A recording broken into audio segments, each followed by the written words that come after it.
चलिए अब हम लोग स्कैटरिंग ऑफ लाइट के क्वेश्चन करते हैं। इसके बाद फिर डिस्पर्जन पे करेंगे और एटमॉस्फेरिक रिफ्रैक्शन पे करेंगे। ये हमारा लास्ट लेक्चर होगा बोर्ड पॉइंट ऑफ व्यू से। ठीक है, सारे के सारे क्वेश्चन डिस्कस हो जाएंगे। ठीक है, सबसे पहले है स्कैटरिंग। अब स्कैटरिंग को हम लोग समझते हैं सबसे पहले क्वेश्चन करने के पहले कि स्कैटरिंग होता क्या है। ठीक है, आपने देखा होगा कि जब बारिश होती है तो फिर लाइट जहां पे थोड़ा थोड़ा सा डस्ट होता है वहां पे लाइट दिखने लगती है। ठीक है, या फिर अगर आप एक लेजर लीजिए और एक ग्लास में कोई ऐसा डाल दीजिए जिसमें डस्ट पार्टिकल हो और लाइट को पास करिए तो वहां लाइट दिखेगा, इधर नहीं दिखेगा, इधर नहीं दिखेगा। ठीक है, बहुत सारे ऐसे फेनोमेनन होते हैं जहां पे ये स्कैटर्ड होता हुआ दिखता है। कहने का मतलब लाइट दिखने लगता है वहां पे। ये कैसे होता है, इस चीज को हम लोग पहले समझते हैं कि स्कैटरिंग ऑफ लाइट होता क्या है। मैं एक एग्जांपल के थ्रू समझाता हूं। देखिए, मान लीजिए कि ये लाइट यहां से स्ट्रेट आ रही थी ऐसे। ठीक है, यहां पे मान लीजिए कि एयर है या वैक्यूम है, यहां पे कुछ भी नहीं है। ठीक है, लेकिन जैसे ही ये थोड़ा सा आगे बढ़ा, मान लीजिए कि यहाँ पे डस्ट पार्टिकल है, यहाँ पे जो इन्वायरमेंट है मिला इसको। ठीक है, डस्ट पार्टिकल का मिल गया। ठीक है, या फिर वाटर ड्रॉपलेट का मिल गया। फिर दोनों दो अलग अलग केस है। ठीक है, अब जब ये लाइट यहाँ पे आएगा, यहाँ पे वैक्यूम था तो कोई भी इसमें फैलाव नहीं था। जैसे ही यहाँ पे आएगा तो ये लाइट कुछ थोड़ा सा इधर भी चला जाएगा। ऐसे आगे तो बढ़ेगा, थोड़ा इधर भी निकल जाएगा, थोड़ा इधर भी निकल जाएगा, थोड़ा इधर निकल जाएगा, चलता भी रहेगा और इधर उधर स्प्रेड भी होता रहेगा लाइट। समझ में आया? This phenomenon is called scattering. हुआ क्या समझिए, लाइट यहां से आ रही थी लेकिन यहाँ पे डस्ट पार्टिकल मिल गए या मॉलिक्यूल्स मिल गए गैस के, छोटे छोटे पार्टिकल्स। अब इसमें दो केस होता है कि अगर ये जो पार्टिकल्स हैं, ठीक है, पार्टिकल्स का साइज जो है, मान लीजिए इसका एक्स है, अगर ये एक्स छोटा है वेवलेंथ ऑफ लाइट के, ठीक है, तब अलग केस होता है। ठीक है, और अगर ये बड़ा होता है वेवलेंथ ऑफ लाइट के, तब कहानी थोड़ी सी अलग रहती है। ये चीज हमें समझना है। जब वेवलेंथ ऑफ लाइट, ठीक है, वेवलेंथ ऑफ लाइट के कंपैरेटिव मतलब थोड़ा छोटा रहेगा पार्टिकल जो है यहाँ पे। जैसे एग्जांपल के लिए मान लीजिए ऑक्सीजन का, नाइट्रोजन का, ये सब के जो पार्टिकल्स हैं ये क्या रहेंगे, छोटे छोटे छोटे छोटे पार्टिकल्स हैं। वो वाला केस है। सेकेंड केस क्या है कि अगर वेवलेंथ जो है लाइट का उससे पार्टिकल का साइज बड़ा हो जाए। ऐसा कब होता है, जैसे वाटर ड्रॉपलेट हो गया, ठीक है, या फिर डस्ट हो गया, डस्ट पार्टिकल। ऐसे बहुत सारे केसेस होते हैं। दो अलग अलग केस है। पहले हम लोग इस वाले केस को यहाँ पे डिस्कस कर रहे हैं कि जब लाइट आई तो यहाँ पे छोटे छोटे पार्टिकल्स थे जिनका साइज लाइट के वेवलेंथ से कम था। जैसे ही यहाँ पे आया तो ये थोड़ा सा इधर उधर फैल जाता है। दैट मीन्स स्प्रेड हो जाता है। इसको बोलते हैं हम लोग स्प्रेडिंग ऑफ लाइट। क्या बोलेंगे? Spreading of light. अब ये स्प्रेड किस प्रोसेस में होता है, इसको डिटेल में मैं थोड़ा सा बता देता हूं। वैसे 12th में पढ़ना ही पढ़ना है। सबसे पहले क्या होता है कि जो लाइट आती है यहाँ पे, जो पार्टिकल है, पार्टिकल उस लाइट को एब्जॉर्ब कर लेता है।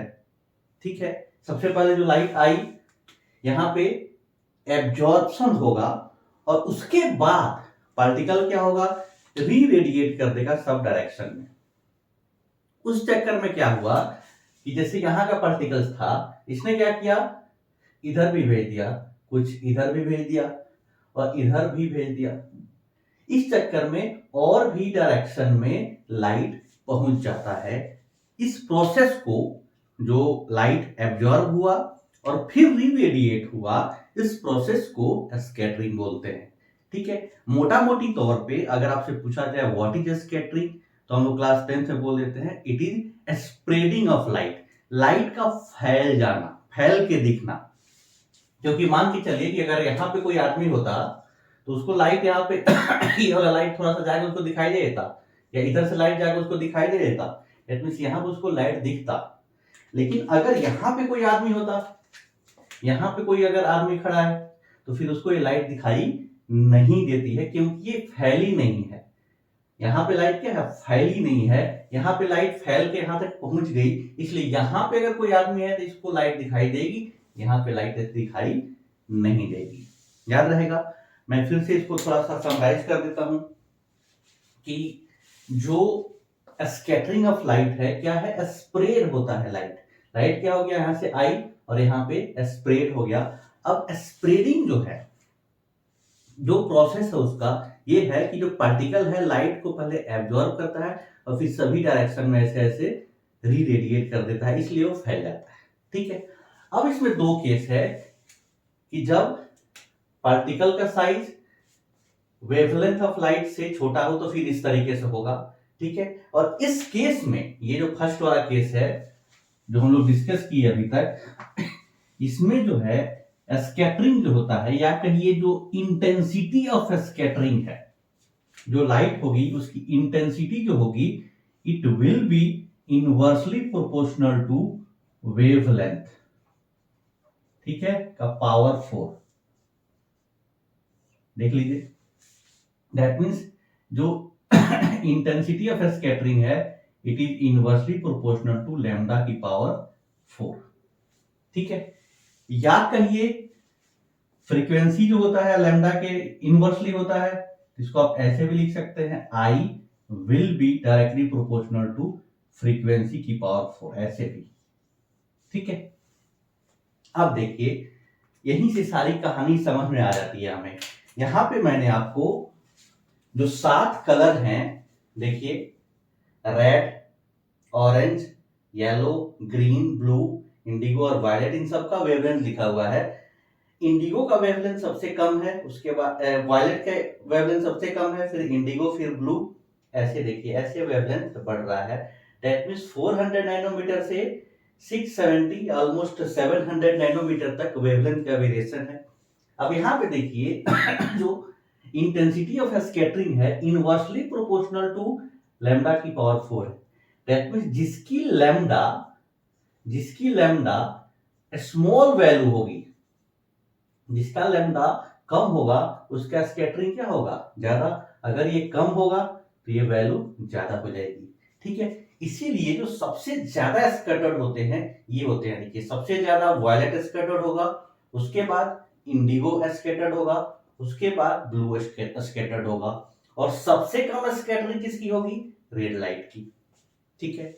अब आपके दिमाग में क्वेश्चन आ सकता है कि बहुत बार क्वेश्चन पूछा जाता है कि स्काई ब्लू क्यों दिखता है। आपके हिसाब से तो सबसे ज्यादा जो स्कैटरिंग हो रही है वायलेट की हो रही है, इंडिगो की हो रही है, तो वो दिखना चाहिए था हमें। ठीक है। इसका आंसर ये है कि जो हमारी आईज है, हमारी जो आंखें हैं, इंडिगो और वायलेट के लिए कम सेंसिटिव होती हैं, इसलिए हमें वो दिखाई नहीं देती हैं। स्कैटरिंग तो सबसे ज्यादा वायलेट का ही होता है, ठीक है, उसके बाद ब्लू का होता है, लेकिन हमें ये दोनों जो है आंख में हमारी इंटेंसिटी जो है इनके लिए कम है देखने की, इसलिए हमें नहीं दिखाई देती। सबसे ज्यादा स्कैटरिंग हमें ब्लू की दिखाई देती है, क्योंकि हमारी जो आईज है most sensitive to blue colour है। ठीक है, समझ में आ गया। अभी तक हमने जितना डिस्कस किया उसमें क्या था कि जो पार्टिकल का साइज था, ठीक है ना, पार्टिकल का जो साइज था वो क्या था, छोटा था वेवलेंथ ऑफ लाइट के।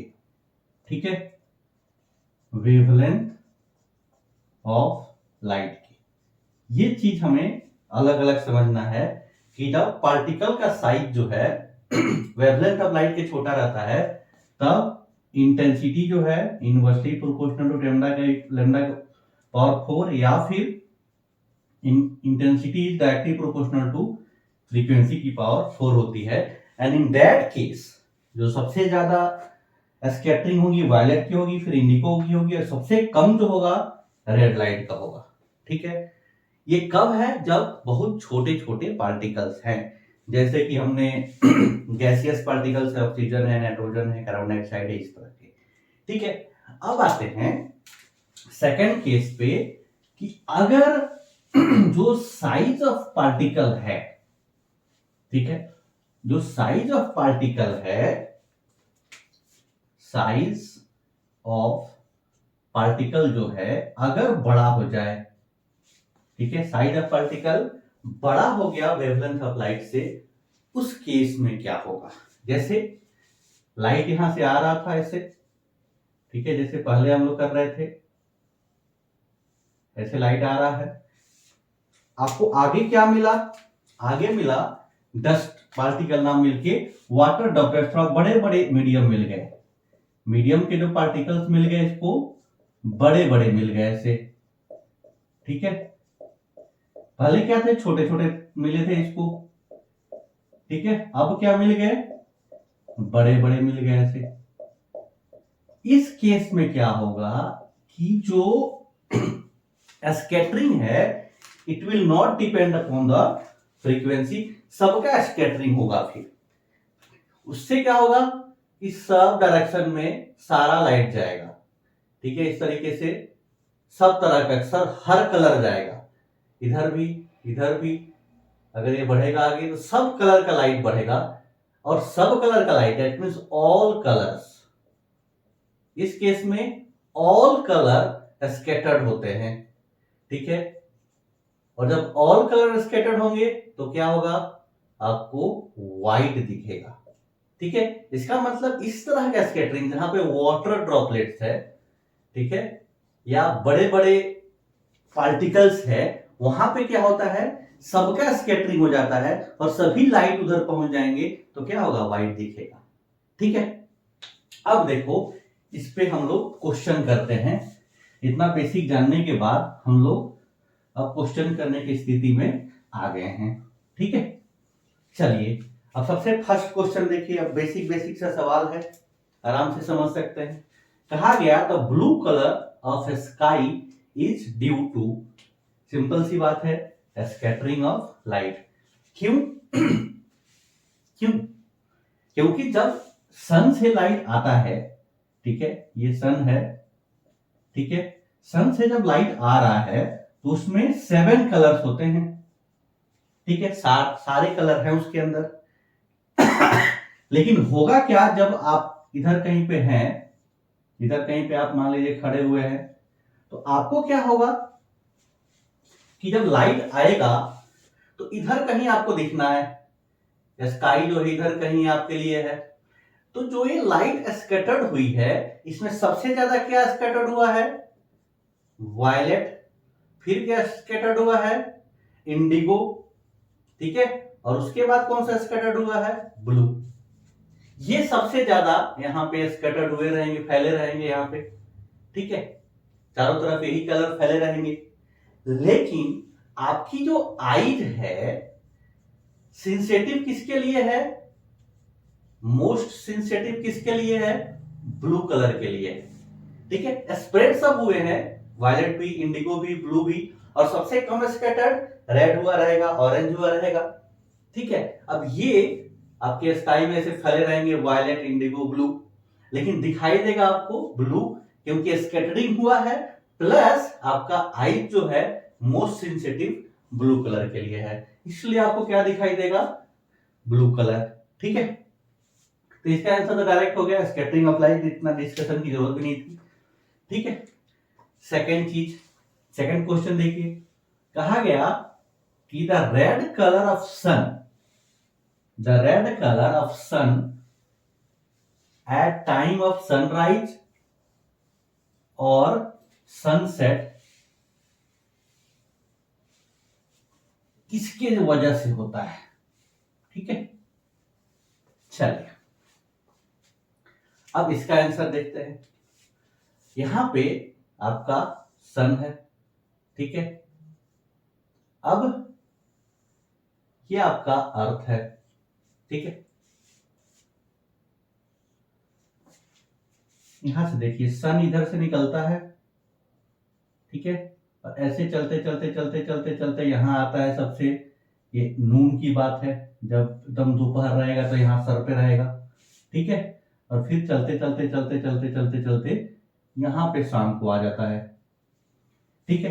दैट मीन्स यहाँ पे सन क्या हुआ, राइज हुआ है, और यहाँ पे सन क्या हुआ है, सनसेट हो गया है, यहाँ पे आके डूब गया बेचारा, ठीक है। अब देखिए क्या हुआ, ये देखिए ये डिस्टेंस सबसे कम है, लीस्ट डिस्टेंस है, ठीक है, और ये डिस्टेंस सबसे ज्यादा डिस्टेंस है। यहां से अगर यहाँ पे कोई आदमी रहेगा इधर पे कहीं पे, यहाँ पे अगर कोई आदमी बैठा है तो उसको सबसे ज्यादा डिस्टेंस कवर करके जाना पड़ेगा, यहां से लाइट को सबसे ज्यादा डिस्टेंस कवर करके जाना पड़ेगा, या यहां से सबसे ज्यादा डिस्टेंस कवर करके जाना पड़ेगा। इसको हॉरिजन बोलते हैं, कि जब हॉरिजन पे रहता है, जब सनराइज हो रहा है या सनसेट हो रहा है, इधर जब सन है तो बहुत दूर लाइट को ट्रेवल करके जाना पड़ता है, और इस प्रोसेस में ये जो सारे कलर्स हैं, वायलेट है, इंडिगो है, ब्लू है, ग्रीन है, येलो है, ये सारे जो हैं अधिकतर स्कैटर्ड हो गए, इधर उधर चले गए, ठीक है, स्कैटर्ड हो गए, आपके पास पहुंचा ही नहीं है कल, क्योंकि ये लॉन्ग डिस्टेंस है, लॉन्ग डिस्टेंस को कवर करने में ये सारे कलर क्या हो जाते हैं, स्कैटर्ड हो जाते हैं, और आपके पास जो मेजर कलर पहुंचता है वो पहुंचता है ऑरेंज या फिर रेड। इन जनरल रेडिश दिखता है, उसमें थोड़ा सा ऑरेंज का भी पोर्शन रहता है, ठीक है। तो किसकी वजह से होता है, लॉन्ग डिस्टेंस ट्रेवल करने की वजह से होता है, ठीक है। अब आते हैं क्वेश्चन पे। The red colour of sun at time of sunset or sunrise is because red color is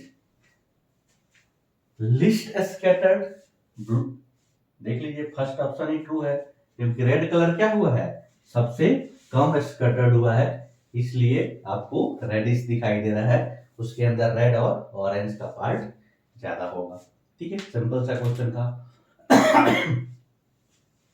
अब देखिए नेक्स्ट क्वेश्चन, ठीक है, इस क्वेश्चन को हम लोग ऑलरेडी डिस्कस कर चुके हैं। कहा गया the sky appears blue because some of blue component of light is scattered by. अब देखिए स्काई जो है ब्लू दिखने का जो कारण था वो फर्स्ट वाला था, कब, जब पार्टिकल का जो साइज था स्मॉल था, वेवलेंथ ऑफ लाइट के फर्स्ट वाला केस था, और उस केस में I inversely proportional to lambda का पावर 4 था, ठीक है। इसमें कौन सा हो जाएगा, और ये स्मॉल पार्टिकल कब होता है, गैस वाले के लिए, ऑक्सीजन होगा, नाइट्रोजन होगा, CO2 होगा, इस तरह के जो पार्टिकल्स होते हैं उसके लिए, ठीक है। तो ऑप्शन क्या हो जाएगा, देखिए gas molecule present in air, option A will be right option, ठीक है। नेक्स्ट क्वेश्चन देखिए, the cloud appears white due to scattering of, ये भी हम लोग डिस्कस कर चुके। ये कौन सा केस है, जब पार्टिकल साइज जो है बड़ा हो जाएगा वेवलेंथ ऑफ लाइट के, ठीक है, तब आपको सारा का सारा स्कैटर्ड हो जाएगा तो वाइट दिखेगा, ठीक है। तो इसका ऑप्शन क्या हो जाएगा, water droplets and dust particles, क्योंकि वाटर ड्रॉपलेट्स क्या होते हैं, बड़े बड़े होते हैं, ठीक है। चलिए अब क्वेश्चन नंबर 70 पे आइए, इसको भी हम डिस्कस कर चुके। क्या है क्वेश्चन, कहा गया when sunlight is scattered by minute particles of atmosphere, minute particles मतलब जब पार्टिकल के साइज छोटा है वेवलेंथ से, तो कौन सा ऑप्शन सही है, इंटेंसिटी ऑफ लाइट के लिए, ठीक है, इंटेंसिटी ऑफ स्कैटर्ड लाइट के लिए, तो क्या होना चाहिए, अगर I inversely proportional to lambda का पावर 4 या फिर I directly proportional to frequency का पावर 4। अब देखिए इसमें फ्रीक्वेंसी का पावर 4 दिया हुआ है, 1 अपॉन लैम्डा का पावर 4 नहीं दिया हुआ है, इसका मतलब option A will B correct option. ठीक है, अब नेक्स्ट क्वेश्चन देखते हैं। चलिए अब नेक्स्ट क्वेश्चन देखते हैं। क्वेश्चन कहा गया the bluish colour of water in deep sea is due to. ये हम लोग डिस्कस कर चुके हैं, इतने देर से डिस्कस कर रहे हैं। ठीक है, it is due to scattering, आपको पता ही है। ठीक है, स्कैटर्ड होगा लाइट, उसकी वजह से होगा। ठीक है, सेकंड क्वेश्चन है, कहा गया at noon sun appears white. अभी हम लोग डिस्कस किए थे कि जब सनराइज और सनसेट पे रेडिश क्यों होता है, तभी हमने बता दिया था आपको कि जब सन यहाँ पे होता है तो डिस्टेंस क्या होता है, लिस्ट होता है। लिस्ट डिस्टेंस होगा तो स्कैटरिंग भी क्या होगा, लिस्ट होगा, सबसे कम स्कैटरिंग होगा। ठीक है, तो क्या कहा जाएगा, light is list scattered, option A. ठीक है, बाकी ऑप्शन भी देख लीजिए। All colour of white light scattered away तो हो ही नहीं सकता। ब्लू कलर स्कैटर्ड मोस्ट, ये भी नहीं है। रेड कलर स्कैटर्ड मोस्ट, ये भी नहीं है। ठीक है, नेक्स्ट क्वेश्चन देखिए। The danger signals installed at the top of tall buildings are red in colour. ठीक है, रेड कलर का हम लोग डेंजर सिग्नल क्यों रखते हैं, तो इसका सीधा सा आंसर देखिए यहां पे है कि जो सबसे ज्यादा स्कैटर्ड होता है वो वायलेट होता है। उसके बाद कौन स्कैटर्ड होता है, इंडिगो होता है, फिर ब्लू होता है, और सबसे कम स्कैटर्ड कौन हो रहा है, रेड। देख लीजिए, क्योंकि इंटेंसिटी ऑफ स्कैटरिंग क्या था, इनवर्सली प्रोपोर्शनल टू लैम्डा की पावर 4। तो रेड जो है लिस्ट स्कैटर्ड है, इसकी स्कैटरिंग क्या होती है, सबसे कम होता है, सबसे कम फैलेगा तो क्या होगा, सबसे दूर तक जाएगा, सबसे दूर तक दिखाई देगा। इसलिए हम लोग रेड सिग्नल को as a danger signal use करते हैं। ठीक है, ऑप्शन पे आते हैं, देखिए क्या कहा गया। The red light is scattered least by smoke and fog, move faster in air, is scattered most by smoke and fire, absorbed by the fog।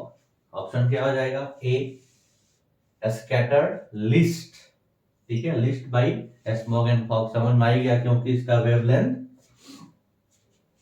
देख लीजिए, वायलेट का वेवलेंथ कम है और इसका वेवलेंथ ज्यादा है। जब ज्यादा वेवलेंथ होगा तो स्कैटरिंग कम होगी। ठीक है, अब नेक्स्ट क्वेश्चन पे आते हैं। Tyndall effect is due to. Tyndall effect वही है जब छोटे छोटे पार्टिकल से लाइट का स्कैटरिंग होता है, तो जो लाइट दिखता है that is called Tyndall effect. ठीक है, किसी बंद कमरे में लाइट खोलिए, बहुत दिनों से रूम खुला ना हो, डस्ट हो रूम के अंदर, आप दरवाजा खोलिए, जब लाइट आएगा तो लाइट दिखता है आते हुए, ये जो दिखेगा ना यहाँ पे कि लाइट दिख रहा है, डस्ट पार्टिकल दिख रहे हैं, उसको हम लोग टिंडल इफेक्ट बोलते हैं। या जंगल में, ठीक है, फोटो बहुत सारे आप देखे होंगे ऐसे कि जंगल में लाइट ऐसे आ रही है, दिख रही है, उसको हम लोग टिंडल इफेक्ट बोलते हैं। किसका है वो, that is due to scattering of light. ठीक है, अब देखिए एक न्यूमेरिकल है, 10th में पता नहीं आएगा आज नहीं आएगा, ठीक है, फिर भी मैं आपको बता दे रहा हूं क्योंकि ये क्वेश्चन डिस्कस किया था। Frequency of light incident on system of scattering particle are in ratio of 1:2। ठीक है, 1:2 क्या है, फ्रीक्वेंसी ऑफ लाइट। देख लीजिए, फ्रीक्वेंसी ऑफ लाइट किस रेशियो में है, 1:2 में। इंटेंसिटी का रेशियो पूछा गया है। ठीक है, अभी हम लोगों ने पढ़ा था फॉर्मूला कि इंटेंसिटी, देखिए इंटेंसिटी क्या होता है,